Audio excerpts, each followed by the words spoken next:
Once we get everyone seated, we will convene the meeting.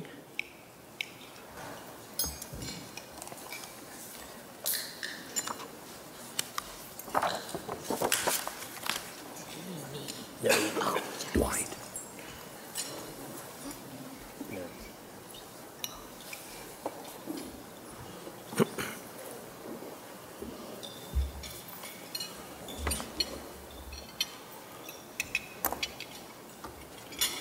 Secretary Keyes, would you please call the roll?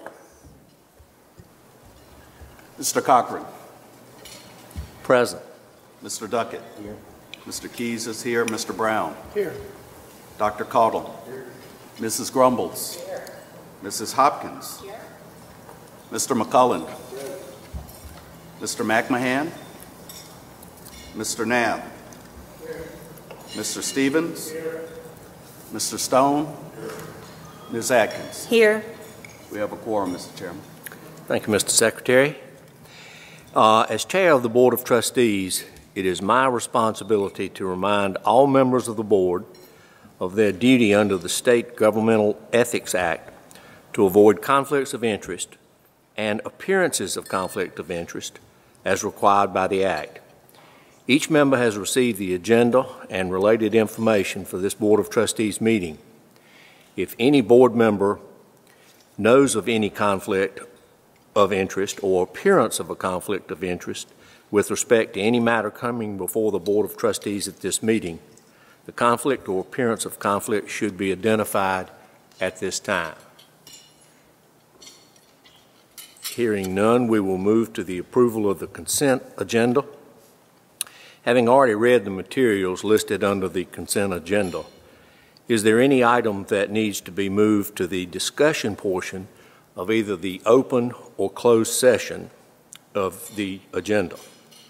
If not, I would entertain a motion to approve all items listed below, the minutes of the July 2017 board meeting, and the ratification of mail ballots dated August 18th, August 31st, and September 12th. Do I have a motion? Do I have a second? Second. Any discussion? If not, all in favor? Aye. Any opposed? It is now my pleasure to make a few remarks as we begin the meeting. For those of you who were not here yesterday in our committee meetings, we regret to inform you of the untimely passing of Judge Douglas Parsons, a very distinguished judge in North Carolina, a recently appointed member of our Board of Visitors, a great friend of the University of North Carolina, and a great friend of our trustee, Allie Ray Mccoll. Can we have one moment of silence in Judge Parsons' honor?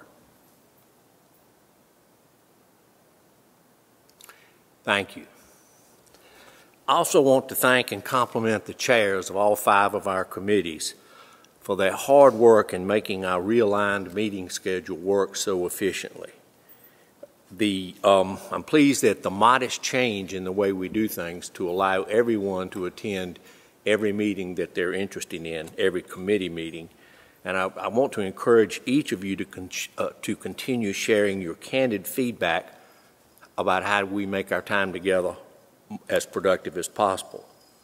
I also want to thank each and every trustee for the effort that they regularly put in between meeting dates to support the board goals with our alumni, friends, and constituents on a variety of topics.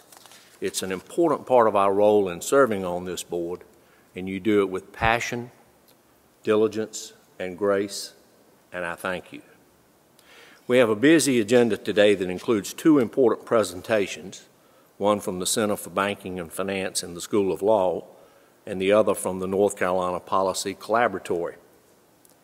But before I go any further in my report, I ask that everyone stand with me as we recognize Jim Dean for his more than 4 years of outstanding service to our university as our provost.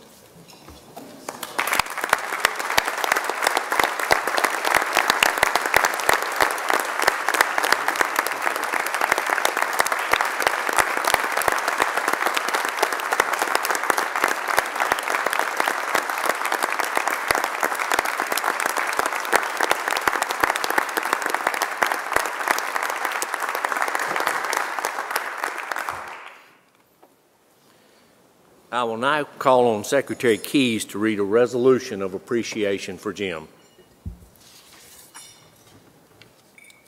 Resolution of appreciation for James W. Dean, Jr. from the Board of Trustees. Whereas James W. Dean, Jr. has served as Executive Vice Chancellor and Provost of the University since 2013, providing exemplary academic leadership and exceptional budgetary and financial management. And whereas Dr. Dean leveraged his deep experience in organizational behavior and strategic decision-making to skillfully lead the university through a period of growth and transition. And whereas Dr. Dean set a high standard as Carolina's Chief Academic Officer, hiring 7 deans, strengthening faculty retention efforts, and leading the review process for reaccreditation with the Southern Association of Colleges and Schools Commission on Colleges. And whereas Dr. Dean deployed innovative and interdisciplinary approaches to drive continued excellence in teaching, research, and service, and worked diligently to further Carolina's status as a premier public institution that meets the needs of a diverse student body and the community at large. And whereas Dr. Dean was integral in leading the Student Athlete Academic Initiative Working Group and in creating the Carolina Metrics Project to evaluate and improve the university's work toward its mission and strategic priorities. And whereas Dr. Dean is a man of great integrity and ethics who is guided by a strong moral compass and is adept at understanding all levels of an organization and treating everyone with value and respect. Now, therefore, let it be resolved that the Board of Trustees of the University of North Carolina at Chapel Hill profoundly thanks James W. Dean, Jr. and expresses its deepest appreciation for his leadership, foresight, and unwavering commitment to the university and his distinguished service to its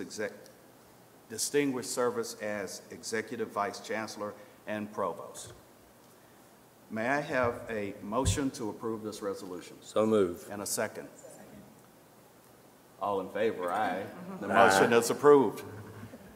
Congratulations, Dr. Dean. Please join me and receive this resolution. And you can all congratulate.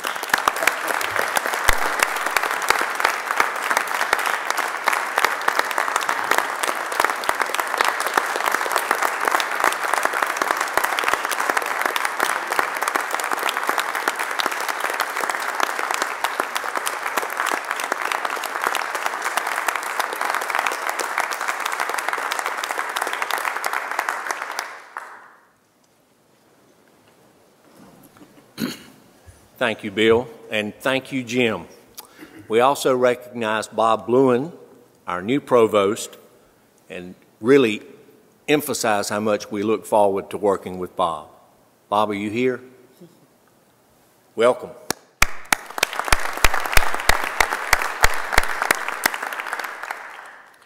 As a reminder, our board's goals as a working board this year focus on 4 primary goals.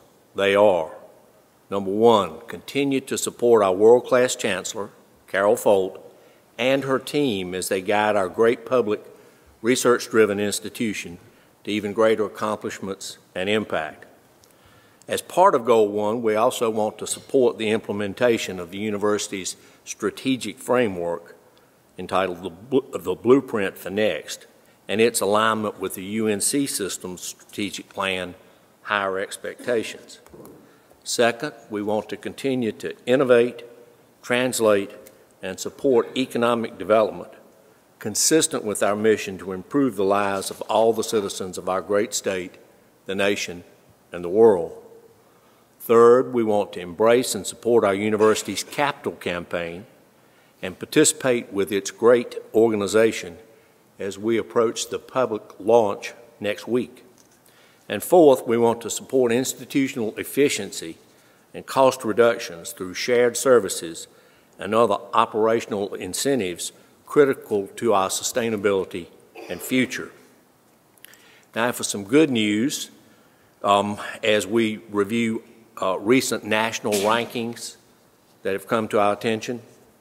Just this week, the Wall Street Journal and Times Higher Education published their second annual Top 100 rankings of U.S. colleges and universities. Carolina ranked third among all public universities, following UCLA and Michigan, and ranked 33rd overall. Only 21 public universities made the top 100, and only 8 reached the top 50 in a ranking that focuses on student success and learning.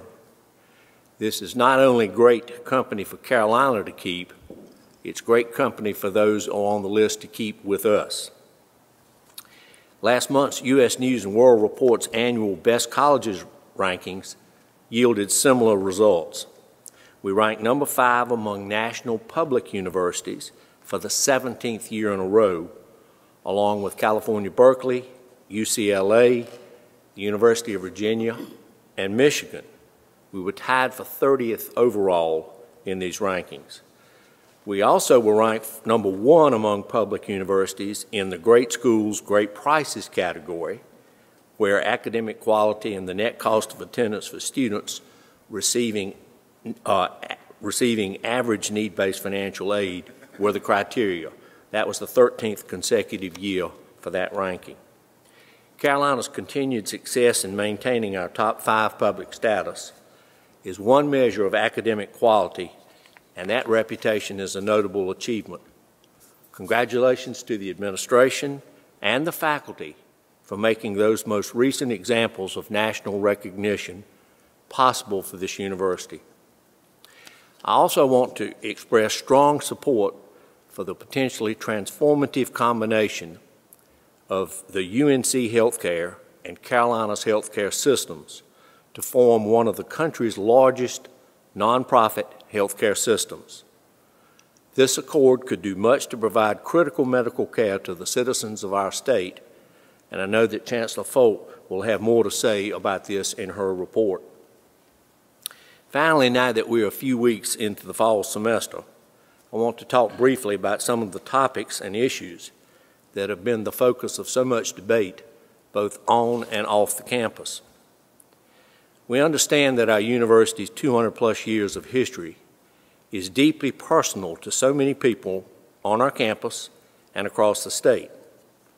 We recognize the passions and emotions that people bring to these topics, and we deeply respect those opinions and the great tradition on this campus of peaceful protest and respectful debate. More than 2 years ago, this board directed Chancellor Folt and the administration to take a comprehensive approach to telling the full and accurate story of our university's history. The objective of that was to ensure that everyone had an opportunity to learn about Carolina's history, values, and contributions to society. Chancellor Folt responded by appointing a task force on history that did a beautiful job last year with the Carolina Hall exhibit and website, and the University Affairs Committee was updated yesterday on the current work focused on the curation and education in Mccoll Place. That is important context that is often missing from the current discussions about the Confederate monument. We fully support Chancellor Folt and her handling of the situation over the past several weeks with the Confederate monument. The university must operate within the law and within the current governance structure as a constituent institution in the UNC system, and we will continue to do so. Chancellor Folt and her leadership team have made extraordinary efforts to listen to our students and their concerns about this issue. The Chancellor is skilled at both listening and connecting with people. This is a gift for which she doesn't always get the credit she deserves. She's consistently done an incredible job of listening and taking the pulse of this campus during her entire tenure at Chapel Hill. And this is during a very challenging time, not only on the campus, but for higher education. Your Chancellor has shared with us her deep concerns about the safety and welfare of our campus community. And we have listened, we have heard, and we clearly got the message. At the Chancellor's suggestion, this board will provide an opportunity for campus and public input at our next Board of Trustees meeting in November.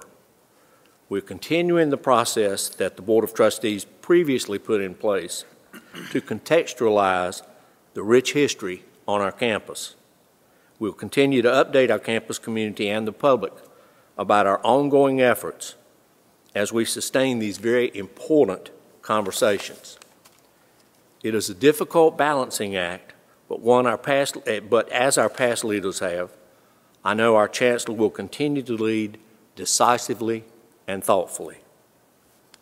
Second, as one example of that leadership, I point out Chancellor Folt's decision to decline the request of Richard Spencer and the National Policy Institute to rent space for a speaking event due to very serious concerns about the safety risk that would bring to campus.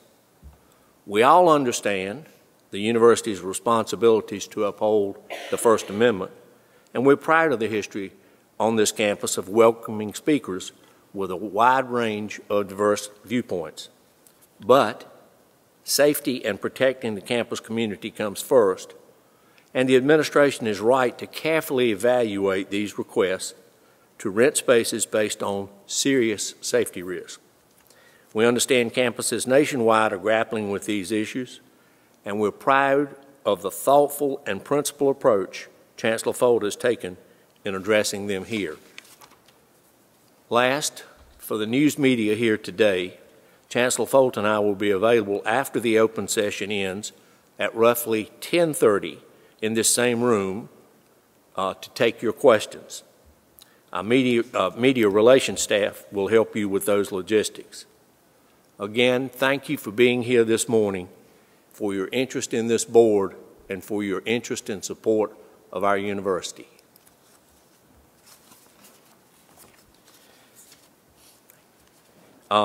Elizabeth, I'd now like to call on our student body president for her remarks. Thank you. Good morning, everyone. I first off want to start, I have a few special guests with me. I've always said that I want to bring more students into the conversation. I think it's so important that they get to meet you and that you get to meet them. So I have some amazing student leaders here with me today. And if y'all could just stand whenever I say your name. From the undergraduate student government, I have Cara Pugh, senior advisor. Brian Fields, Director of State and External Affairs. Sean Kurz, the Chief Executive Assistant to the President. Catherine Shriver, the Speaker of the Undergraduate Senate. Kenneth Echeverria, the Speaker pro tempore of the Undergraduate Senate. And Connor Applegate, the Chief Advisor to the Student Body President. And from GPSF, I have Katie Stember, the Chief of External Relations and Advocacy. And Madeline Percy, of course, who you all met yesterday, the GPSF president. So now going into some updates from the undergraduate side, we've put on several programming events since the start of the semester around 3 Zeros, the Red Zone, a public service fair, and Hurricane Harvey relief, just to name a few. We are currently gearing up for the municipal election with a voter registration drive and a candidates town hall.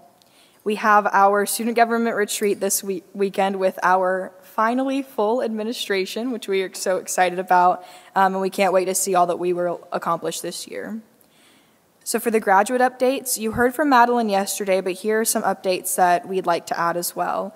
We would like to welcome some new faculty members, Dr. Hoi Ning Nai, the Assistant Dean of Student Affairs, and Dr. Jennifer Gers Escalon, the Assistant Dean at Interdisciplinary Education and Fellowship.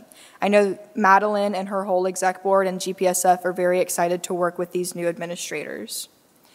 And I'd also like to conclude by saying I would like to thank the board and Chancellor Folt for genuinely hearing my concerns from the student body regarding Silent Sam and the safety and well-being of our students.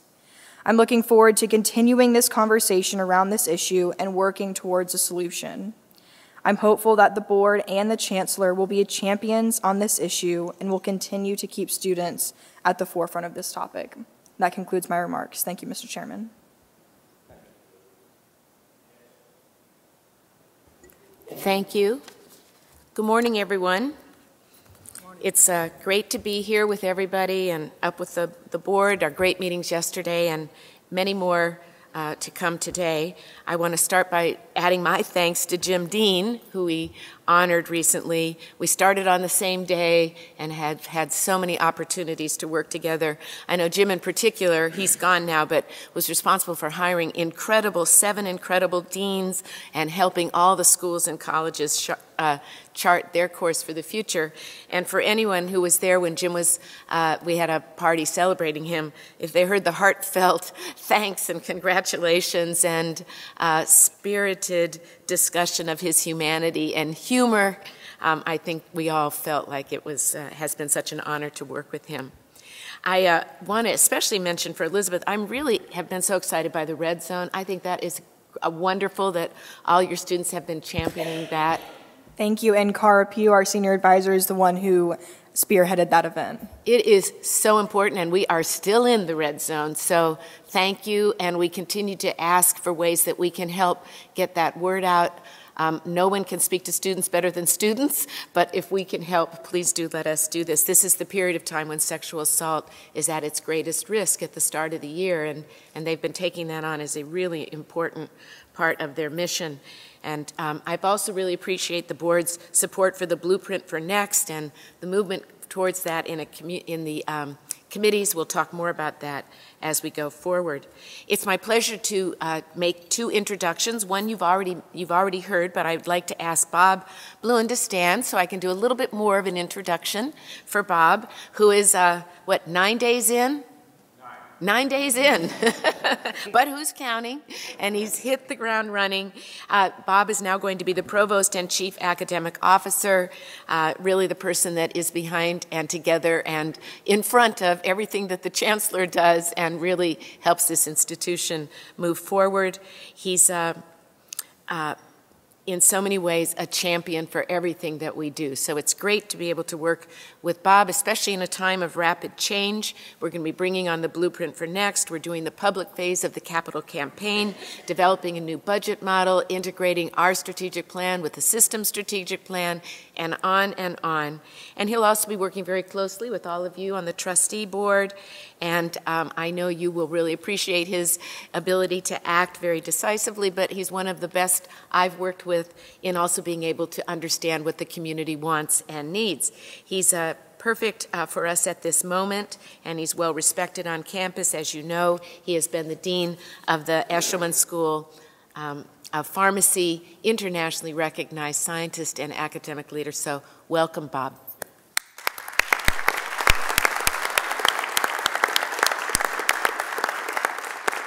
And now I'd like to officially welcome Elaine Westbrook, who would please stand, who is the university librarian and vice provost for university libraries. And I believe Elaine was also one of the people hired under Jim, and also Kevin Guskowitz was the chair, I think, of the committee that hired Elaine. She's from the University of Michigan, Ann Arbor, served as associate university librarian for research. She has 19 years of experience in higher education library work across the whole range of what a great library can do. And so we are thrilled to have you with us now. Welcome.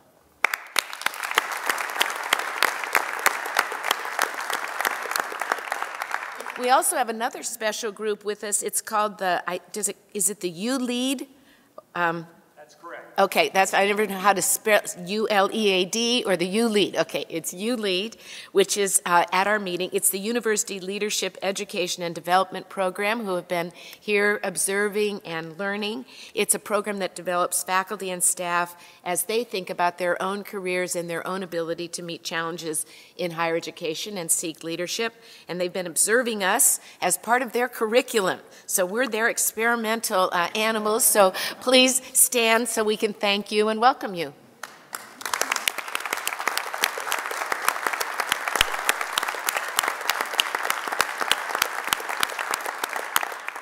I guess we're under their microscope. Now, in these meetings, I usually try to give you a broad overview of what's happening on campus, and I'm going to take a little bit longer this time because I do want to address both what's happening with respect to Silent Sam and other issues, and then also talk about all the other things that are happening, because any big, bustling university has many things happening at the same time. And I just would like to make a few comments about that. So over the last, it's been 5 weeks since the events in Charlottesville. And I know that with all of you, I've been sharing my concerns. You've been hearing Elizabeth's concerns and many others about how to keep our campus safe and how to also remain focused on our mission of education, research, and service to the state.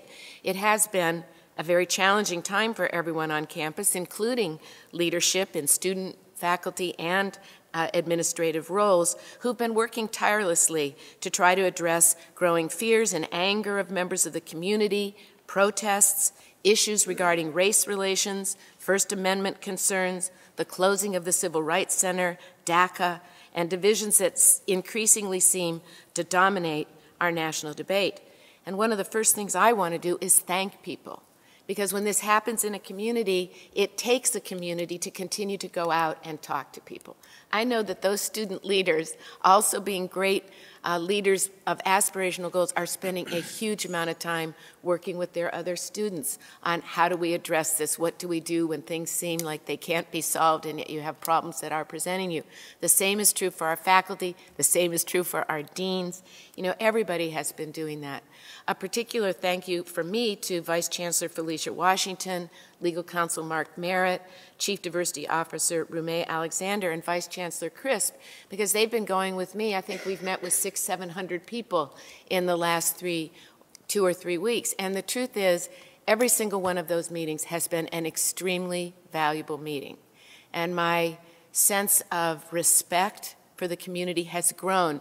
Not that these are easy meetings, but these are honest meetings, every single one of them. And so I know in the coming weeks, some of the Board of Trustees have offered to come with me too as we go out and continue to talk to people. And I think whether we agree or we even have an immediate solution for people, you will always walk away from one of those meetings feeling like you understand what it means to be part of an academic community. And it is a moment that you carry very deeply because of how people act. The challenge is harder here at UNC-Chapel Hill and more pressing because we're the only campus in the entire UNC system and pretty much one of the only few across the nation that has a Confederate war monument, and that monument is placed, of course, in the very heart of our campus. So the reality that we face is that Silent Sam has been in the past, is now, and is certainly likely to remain a focal point of fierce protest and debate. Increasingly, it's also become the site of tensions that have erupted as verbal threats and taunts, physical confrontations, necessitating my decision to increase police office presence at the statue so that we can continue to better ensure the safety of people in the area. The students and the faculty involved in these confrontations are deeply disturbed, many are fearful, and the police, even when present, may not be able to keep the situation from escalating, even if they take extreme measures. Moreover, pictures and knowledge of the events are growing, and they have increased the level of anger and frustration across the community, and it shows no signs, truly, of moderating. So I do believe that as long as Silent Sam stands in its current location, it runs the risk of continuing to drain energy and goodwill that we work so hard to maintain on our campus and truly does distract us from reaching the important goals that we all share. And while I know we all understand our legal constraints and will always follow the law, I will need your help. I've stated publicly that if it was my choice, I would relocate Silent Sam based on concerns for public safety, but I don't have that authority under the law. Events in the ensuing weeks have only increased my concerns for the community. And after these hundreds of meetings, I certainly have learned and continue to learn a lot. There are sincere and conflicting sentiments that we all know need to be addressed if we're going to determine the best path forward for the community. For many on our campus and in the Carolina family, Silent Sam is a symbol of racism and white supremacist movement that needs to be removed. As the History Task Force, members of our history department who are experts in the area have delved in to the specific creation of this monument, looked at speeches at the founding and university documents revealed direct links to racism and white supremacy. It seems that relatively few people in the community knew these details before, but as they've been shared, many who were previously neutral on the statue have stated they feel it needs to be moved. Sentiments do change, and they are changing in this area. For others, it is a deep part of North Carolina's history that should not be forgotten, and many of them believe that it needs to be put into context as a historic reminder and an educational tool. And for still many others, it's a veneration of Confederate War veterans, family, ancestors who died serving their country and should be left alone, honored, and respected. It may be that there's no solution that will be acceptable to everyone, no solution that's going to make everyone happy, but that can't let us stop and hinder our efforts to keep moving forward and continue to find a way to have people in this community be successful, feel safe, and have their aspirations met. Although the legal options right now are limited, the School of Government has been asked to be a consultant to the Historical Commission as they continue their work in this area, and I'm very proud of that. I think they'll do an excellent job. I also want to say that I am so proud of what the History Task Force has done, and we'll do everything we can to accelerate this work and do a better job disseminating the findings of this as we move forward. We have great historians in our university who have been helping us work about this. We'll continue to listen. We are open to additional ways to improve the campus climate and to continue to share our own concerns and monitor safety for you and share that also with President Spellings. At our next meeting, I'm really pleased that you're going to do that open session. And I remember, like many of you do, how successful the interactions with the community were when we were looking at the changing of the name of Saunders to Carolina Hall, and when the board itself developed a far-reaching plan to contextualize the entire university.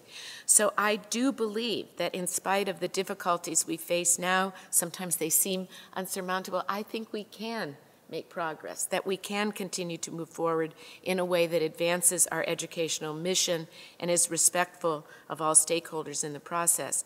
We've done it before, we will continue to do it again, and I also look forward to those discussions on these and other issues as we move forward. So I appreciate your letting me take a moment to talk about that, because we all know how important that is for all of us. Now I'm going to do a pivot, because I believe that a university has to continue to look forward. You know, we have to address the things we address in the day, but we also have to continue our mission. 30,000 students, $1 billion in research, 15,000 people who work here. They're all doing great work every day, and that is a major part of what we try to do. And you heard about the rankings. That's exciting. We had a panel here just in this very room at the start of the week where I had invited the president of Michigan and the president of UVA and Joe DeSimone come talk about what it takes for great research universities to be entrepreneurial and to foster an innovation culture with their students and their faculty. Got great ideas, best practices about how we can leverage what we do here to improve the economies of our states. I had a chance to go to London, and I was an invited speaker at Times Higher Ed World Academic Summit. I've been teasing, but everyone on the panel was a lord or a sir, except me. But it was quite a great meeting, and I got to talk about our own mission for diversity and inclusion and why we believe that talent is not about wealth or family background, and what we try to do to really make this a place where anyone can come and be successful. And it was quite a wonderful summit for us. As you heard, the letter of intent between the UNC Healthcare and Carolina's healthcare system that we are working on has the chance to improve the health of people in North Carolina in the immediate future. That is a huge step forward for us, and I'm very excited about the work that's going on there. Our School of Government was just honored by the North Carolina Association of County Commissioners in their annual meeting for their, quote, distinctive service to local governments. for advising local governments. And as I said, they've also been asked to advise on the Historic Commission. This is a great school. It does great public service, and we're always very proud of it. Another example of how our research is being used in the public good can be seen in the recent hurricanes, Harvey and Irma, which makes me also want to say something I really feel like I should have started by saying, and that is that we are thinking about everybody. Many people in our community have direct ties to family members throughout the Caribbean, throughout Florida. At our new faculty members reception just a couple days ago, 2 of our faculty members are born in Puerto Rico and have family who are really facing extreme hardship there. I want to let the board know and people in the room that our faculty and our staff are already working as hard as they can to offer assistance, and we're open to ideas about ways we can continue that work, because that's really tough for people. But in addition, we have some of the scientists best in the world who do work on predicting storm surges and are very important in looking at the after effects with respect to polluted waters and restoring habitats that are very badly affected by flood waters and hurricanes. Rick Ludick is one of them, and he's been here and addressed the board just a couple meetings ago. But that whole group at IMS is really fabulous working on that. And Professor Hans Perl, who also was just here, is one of the world leaders on looking at how you clean up and work with pollution that comes in through all those floods. So that's something very important. We also celebrated the Student Store's grand opening, and I really do think I want to mention that. You know, they gave us $3 million last year for student aid. And they also saved $2 million last year on textbook purchases. So that's $5 million that went back into people's pockets or helped people go to school here. This is a really important enterprise. Very grateful to the people who are working there, the partnership with Barnes & Nobles, and our people who have really put that together. We also celebrated 3 Zeros Day, and I got to move from using a regular podium to a bike as my new podium, as we're about to launch 100 bikes together with Burt's Bees that are going to be fabulous. Since the day I arrived, students have been saying to me, why don't we have a bike share program? Well, we have one now. And my hope is that those hundreds will grow. Brad has been so wonderful, and we'll have more to talk about that. But it's very exciting, and they're very cool looking too, because of course they are Carolina blue. So we also made some pretty special announcement there. We've been talking about the 3 zeros, net neutrality in water, in waste, and in greenhouse gas. And one of the announcements we made is that we've become net zero in water usage. We think we're the first university at least to announce it. It could be because no one knows how to measure it, I have to be honest. But we did have a criteria for measuring it, and that was that we would use no more water than landed on the ground where we sit in our footprint. But we got a lot of ideas about how to do that even better. But we really are a world leader in reclaimed water, using it, and realize every time you save water, you save a lot of money, and you also reduce pollution to the planet. So again, that's a great one. We also announced significant moves forward to reduce our carbon footprint and other things that we're going to bring Brad back to talk about and maybe hear a little bit more even later today. I also did thank and want to mention to this board how important our partnership with OWASA, the Orange Water and Sewer Authority, is. You know, great universities don't work alone. They work in context with communities. They were the real leaders in developing water reclamation and reuse. So we've been really able to use this. Prior to the partnership with OWASA, we were using $1 million gallons of drinking quality cooling water during the AC. Now we have 180 million gallons that we're using of reclaimed water. And so it's really shifting what's going on there. Our next target is the cogen plant, where we plan to reduce coal use by over 1/3 in the next 2 years. My final things I really want to mention are going on in the coming days. Today we're opening, and I know this matters to this board a lot, we're opening the Carolina Veterans Resource Center. And this is something we've been very excited about. It's a designated space for military-affiliated students. It has resources and programs to connect veterans and active duty service members. And this is one where I really want to thank the Board of Trustees. I'd like to thank Clayton Summers, and so many of you have really helped to make this happen, and it's my chance to thank you. This is a real movement forward. So please join me in thanking everyone for that. It's going to house study space, conference and meeting space. It's a hub for support and recognition of our military-affiliated students. We're also having another amazing event today. How do so many things happen in a single day? We're having a reception for our noteworthy firsts. And remember, these were the people that we named at last University Day who were first in so many areas. We've given more than $60 million in scholarships in their names. We're having a reception for them so they can meet their scholars, and I know many of you will be there. Attending will be Dr. Santiago Gangotina, Lieutenant General Patricia Dallas Horojo, and others. And again, this is another event that we're very excited about. We have a third event, and that is the Sere Marines Photography Exhibition, part of the Arts Everywhere exhibit, and we've got big posters in the back that we'd really like you to see. This is an outdoor exhibition of 10 large format portraits of Marines taken on the front lines in Afghanistan. This is pictures of Marines from the historic 1st Battalion of the 6th Marines, and they're based in Camp Lejeune. And the goal of this exhibit, like so many others, is to have a dialogue about issues facing military community and promoting healing through creative expression. This is photos by very renowned conflict photographer Louis Poulou. Its exhibit will be in Battle Park October 1st to 15th. I thank Emile and the Arts Everywhere group for bringing that together, and I know everyone will have a chance to see that. And at the risk of going a tad too long, I'm going to continue, so thank you for letting me, because this is the first meeting and there is a lot going on here that really needs to be thanked and recognized. In terms of giving back to Carolina, we celebrated Joan Gilling's $12 million gift to the Playmakers Repertory Company and to our Department of Dramatic Art.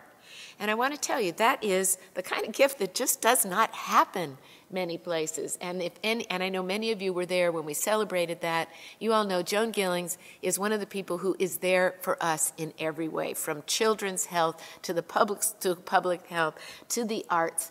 This gift is transformative, and she got the absolute coolest thank you I've ever seen, but because the students came out and presented a song routine in her honor. So that was fantastic. We're very excited about that. And it leads us right to the launch. In just a few days, we will be launching the public phase of the capital campaign that is really going to be essential to help us do all the things that we are dreaming of doing, getting the ideas and helping to push it forward. That's going to be something that's been 4 years in the making. Development's already broken every record. And I think we could give a round of applause for development for supporting what they've done to the tune of just, what is it, $543 million last year and counting. So I would like us to thank our development team. That's another large team that works on behalf of everyone to make these things go forward, and wishing them well in the big public launch. So we're with you on that.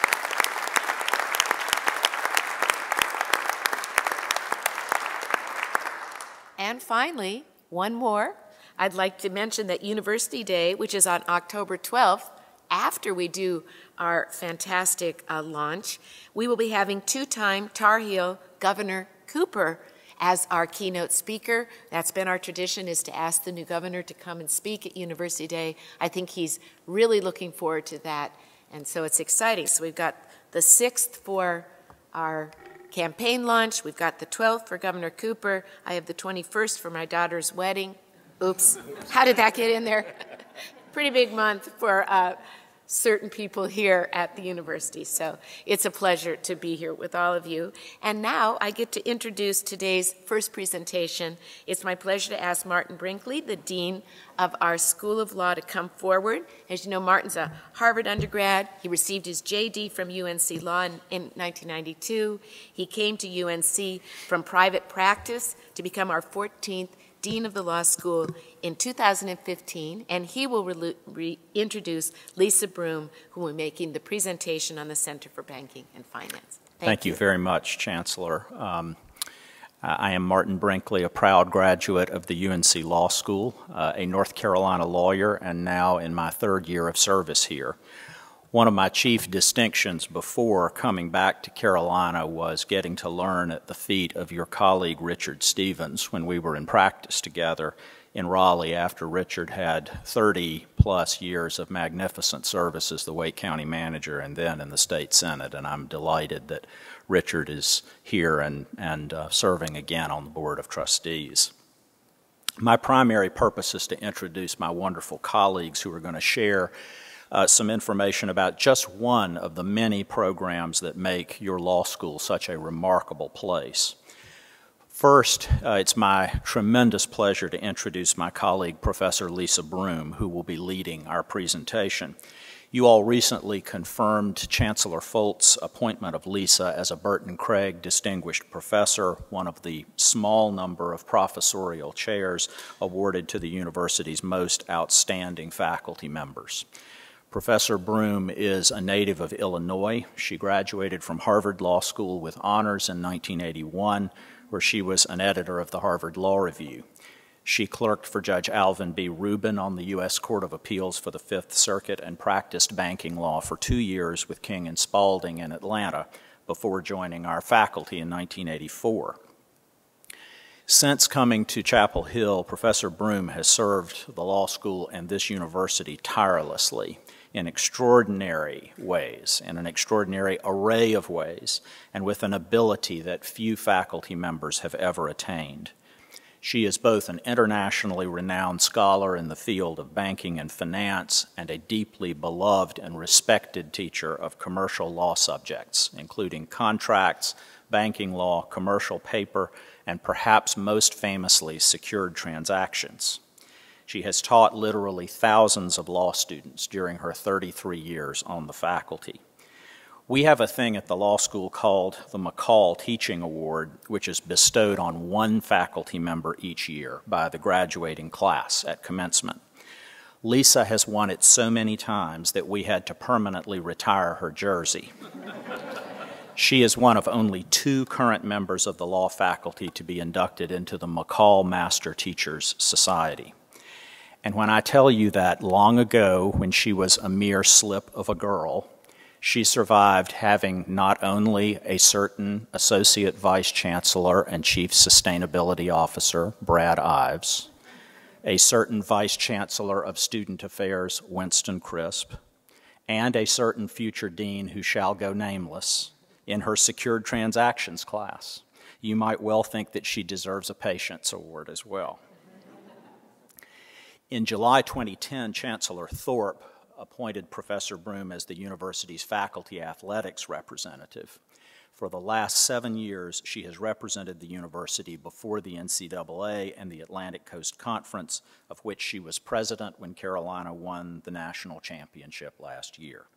As I think Chancellor Folt will attest, our senior leaders have come to depend heavily on her powerful intellect and her splendid judgment, as well as on her warm and caring heart in her athletics role. Lisa is also a visionary and a pioneer. Today, she and 4 of our students are bringing you a presentation about the law school's Center for Banking and Finance, which Lisa has built virtually single-handedly over the last 16 years. It is now the foremost center for banking law and policy in the country, with important banking industry participants clamoring for seats on its board of advisors. She has also founded the center's highly successful Director Diversity Initiative, which works to increase gender, racial, and ethnic diversity on the boards of directors of publicly traded companies throughout the nation. I hope this presentation will show you how the law school is recreating legal training and building valuable and lasting relationships with corporations, financial institutions, and business lawyers across North Carolina and well beyond. I strongly believe that the future of the law school lies in forging lasting connections to the economic underpinnings of North Carolina and the country. We are already doing that for the banking industry in ways that you're going to hear about this morning. But we also have other dreams, such as an entrepreneurship institute that will provide basic corporate and intellectual property legal services to the startup community here at Carolina, and I hope someday at NC State. Perhaps sometime you will have the chance to hear more about our ideas on that front, since it's a big part of our hopes for the Capitol campaign. But now for what really matters, Lisa Broom and our students. Lisa and I are bringing you 4 outstanding law students today to talk about the Center for Banking and Finance. As they talk, they're going to tell you about their employment plans, but for starters, here's who they are. Laura Gritz is a second-year law student. She's a native of Denver, Colorado, who played on the golf team as an undergraduate at the University of Colorado at Colorado Springs and worked in the golf industry before law school. She was Professor Broom's research assistant this past summer. Jake Rifkin is also a 2L and a native of New Jersey. He graduated from Marist College and worked in the banking industry before coming to Carolina. Jake also worked as Professor Broom's research assistant last summer. Monica Burks and Roy Dixon are both third-year students serving on the editorial board of the North Carolina Banking Institute Journal. Monica is a Detroit native and a graduate of NC State who worked in the financial services industry before law school. Roy, who is the editor-in-chief of the Banking Institute Journal, grew up in Salisbury and graduated from UNCG and worked as a Northwestern Mutual Life Insurance Company representative. So with that, I will turn the mic over to Professor Broom and our students. Thank you very much, and thank you, Martin, for that very generous introduction. I'd like to talk with you a little bit about the center before I turn it over to the students. Its history. We were established in July 1, 2000, and that was building on a prior initiative, the North Carolina Banking Institute Journal, and I believe there are a few copies of the journal interspersed among you today. That was launched in 1997 to accompany the North Carolina Banking Institute program, a continuing legal education program for lawyers serving the banking industry. So that means we are about to publish under Roy's leadership, Volume 22, this 22nd Annual North Carolina Banking Institute Journal, and about to hold this spring in Charlotte, our 22nd Annual North Carolina Banking Institute Continuing Education Program. The mission of our Center for Banking and Finance is to play a leadership role in the continual evolution of the financial services industry. And over this period of time, there have been a lot of ups and a lot of downs and some backups again. We try to focus on advancing the teaching of banking and finance, including especially the professional development of law students who are interested in careers in banking and finance law. And we will talk mainly about that today. We also study the legal and policy issues related to banking and finance and sponsor numerous educational conferences for industry professionals. A few words about our Board of Advisors that Martin mentioned. It includes the counsel and general counsel from many financial institutions whose name you will recognize and who appear on the screen, and lawyers from leading law firms in North Carolina and throughout the country. Attorneys from Smith Anderson and Moore and Van Allen have been on our board since its inception in 1996, and the current representatives from those firms are Jeff Adams and Rick Hazlett. But the focus today, as I said, is on our students' involvement, and we do a number of things to try to support our students in their interest in banking and finance. And so I would like to first call upon Roy to tell us about his plans post-graduation and to tell us a little bit more about the North Carolina Banking Institute Journal. Thank you all for having us today. Thank you for Professor Broom and Dean Brinkley for the wonderful introductions. My name is Roy Dixon. I'm a third-year law student. Upon graduation, I'm going to be practicing with the law firm of Ropes & Gray in New York City. I want to talk a little bit about the North Carolina Banking Institute Journal and generally about law journals more generally. You all have probably heard of law reviews. Our journal is essentially the same thing, but with a much more focused topic. Obviously, our journal focuses on the topics of banking and finance, and what makes these law journals unique is that they're entirely and completely student-run and student-led.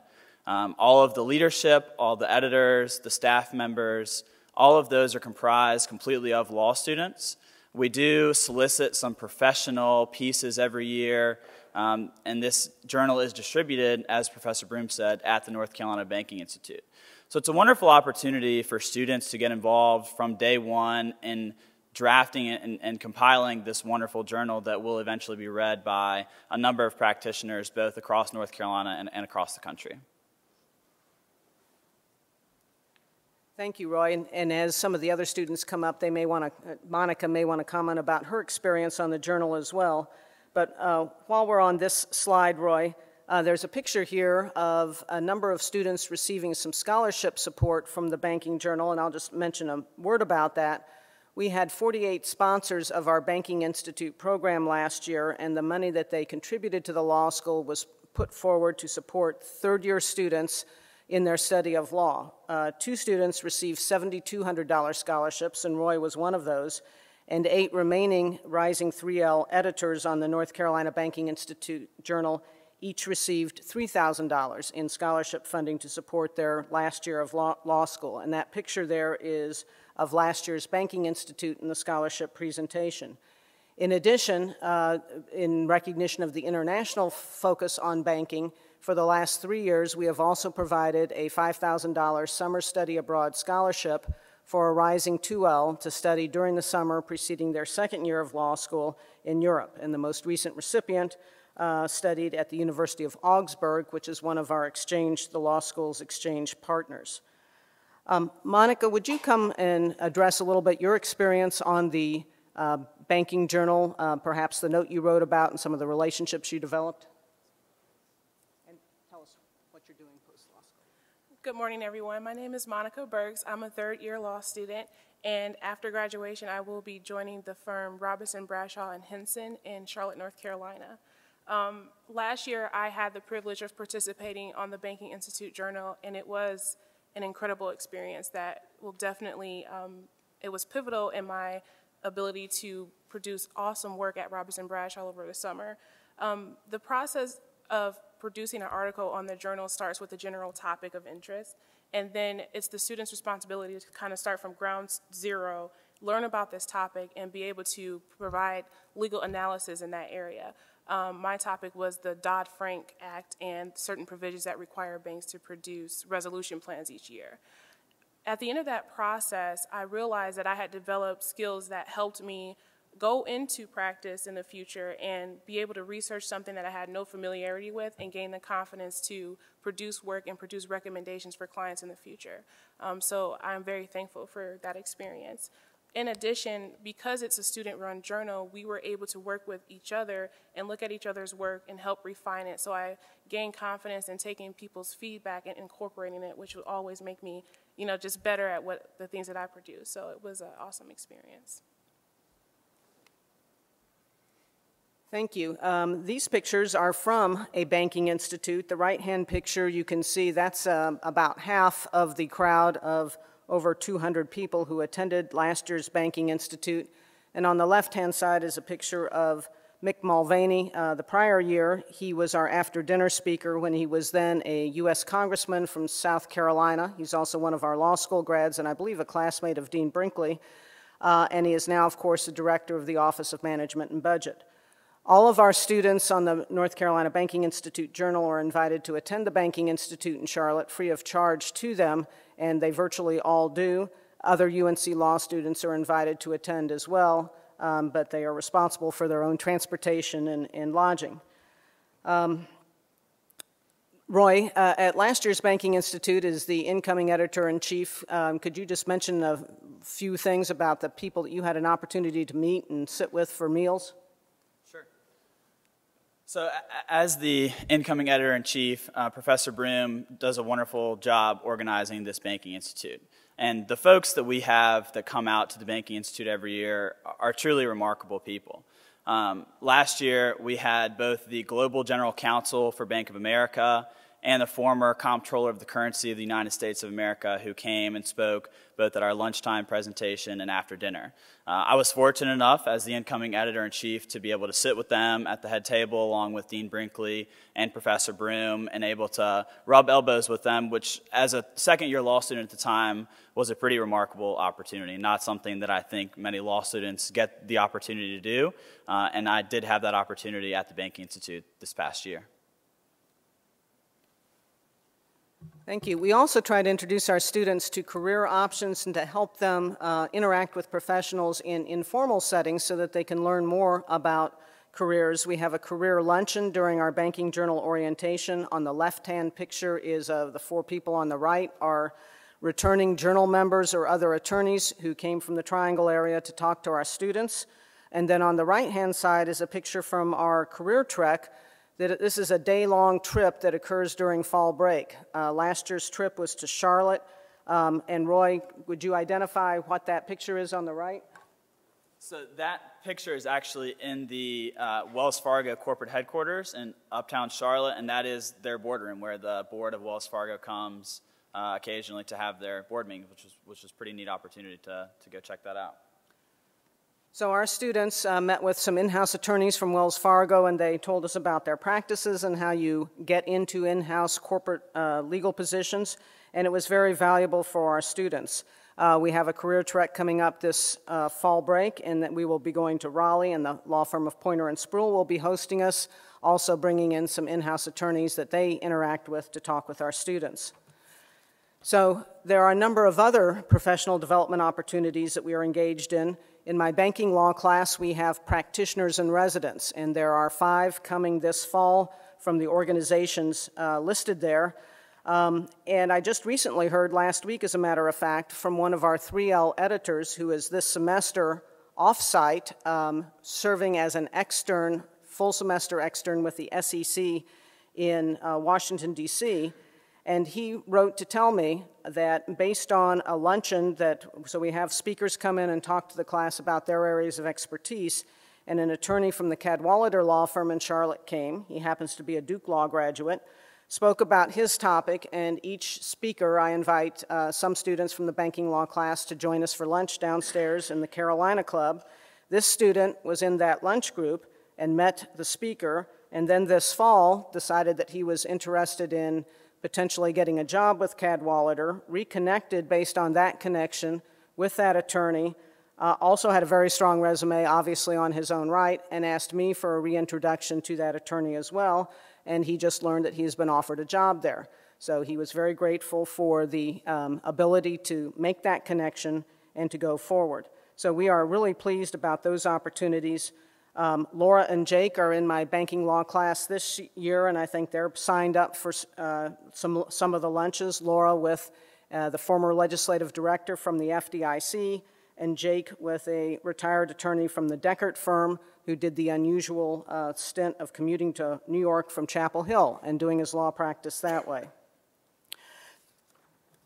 We also study legal and policy issues, as I mentioned, and now it's time for Laura and Jake to come forward, and maybe I'll just have them both come forward and talk about their plans if they know them for next summer. They're both second-year law students and both currently in my banking law class, and as Dean Brinkley mentioned, both of them worked for me as research assistants this summer, and Jake has continued on. So Laura and Jake, if you would come forward and talk just for a few minutes about the work that you did this summer for the Future of Banking Task Force that was organized by the North Carolina Commissioner of Banks. And then Laura, maybe you could talk a little further about the stakeholder conference that the North Carolina Secretary of State organized for the e-mortgage project.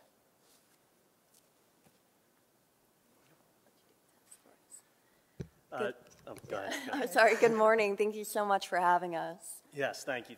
I'm Jake Rifkin. I'm a 2L at the law school. Thank you to Dean Brinkley and Professor Broom and all of you guys for having us here today. It's a wonderful opportunity for all of us. First of all, I do want to give a little plug for the Center of Banking and Finance just in general for me coming to law school here. Originally, I'm from New Jersey and had no prior connections to North Carolina. When I was looking at law schools, one of the things that really jumped out was kind of a banking focus because I did work for JP Morgan for 4 years prior to coming to law school, and the Center for Banking and Finance, the just mere existence and the reputation of it in general is just fantastic, and it really drew me to the law school, so thank you to Professor Broom for that. And also having the opportunity to work for it has been incredible. As far as the banking task force for the North Carolina Commissioner of Banks, I was able to research into a good amount of kind of very specific and very little researched into topics such as cryptocurrencies like Bitcoin, the underlying technology of Bitcoin that is called blockchain, which is going to be possibly going to be everywhere in the coming years, and also something called a regulatory sandbox, which is a very cool idea, and we will see if it's enacted, but it's kind of picking up steam overseas. And with that, I'll give it over to Laura. Yeah, so along with that, it was a great opportunity to actually use the research we were doing over the summer to help put together a product that the North Carolina Commissioner of Banks was looking to potentially apply to think about any future plans for North Carolina banks and how to stay up with the latest trends and kind of stay ahead in the industry. So that was very rewarding to actually be able to use our skills to help with an actual initiative. And then I also had the opportunity to go for a full day to attend the e-mortgage project. So a lot of industry leaders were able to come together for a day, and they were able to talk about the e-mortgage closing. It's fully electronic, and North Carolina is actually leading in that area. I think we are the first state to do it, and we are able to put something out there that a lot of other states potentially will be able to put together themselves. And so just meeting everyone with that was definitely very rewarding. I learned a lot, and just a little bit more exposure to the entire industry as a whole. And what are you two doing next summer? I'm not sure. Yeah, so sorry I didn't mention this. Next summer I will be in Charlotte, splitting time between the law firms of Womble Carlisle and Catton Much and Rosamond. Yes. I'm still figuring it out.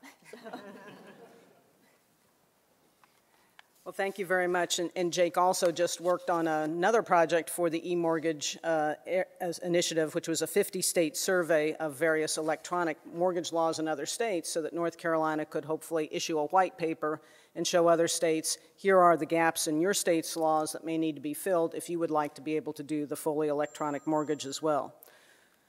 I'd mentioned before that we do sponsor a number of conferences, and most of the conferences on this page are annual conferences. Some are held on occasion. Most are for attorneys working with the financial service clients, but as you can see on the left-hand column, the bottom two bullets, the North Carolina Bank Directors College and the Emerging Issues Forum for Bank Directors, those are specific programs for bank directors, some of